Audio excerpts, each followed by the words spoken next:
Good morning po sa inyo lahat. Ako po si Karina Mundigo from Toronto, Canada. 16 years na po akong OFW sa Canada at isa po akong caregiver.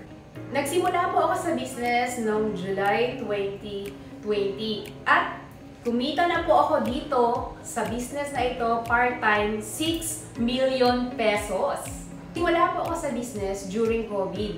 Yung lahat ng tao na nai-depress, ginamit ko yung time ko, yung free time ko after ng trabaho ko, ang freedom business para po makapag-earn ng extra income. At the same time, syempre, makatulong din po sa mga kababayan natin na gusto rin pong kumita ng pera.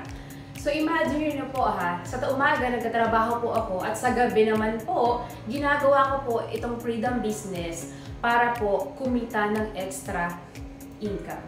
Kung nagawa ko po siya noon na online, hindi ko nakikita yung mga kliyente namin, hindi ko nakikita yung mga ka-business partner namin, mas maganda na po siya ngayon kasi nga po, nakikita na po tayo face to face. Nakikita na po natin yung mga kaibigan natin, yung mga kamag-anak natin, yung mga kilala natin. So, pwede na po natin to end up ang business or freedom business sa kanila. Makikita na natin kung ano yung talagang reaction nila, kung tuwang-tuwa ba talaga sila sa mga kinikita nila dito po sa freedom business. Hindi lang po sa Canada, hindi lang po sa Asia, hindi lang po sa Middle East, hindi lang po sa Europe, US at sa Australia.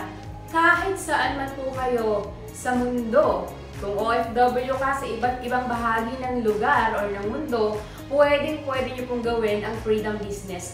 No boundary. At ito pang pinakamaganda dyan, wala pong limit ang kita dito. Depende kung gusto mong makalaya sa pagiging empleyado, eto, freedom business na po ang sagot.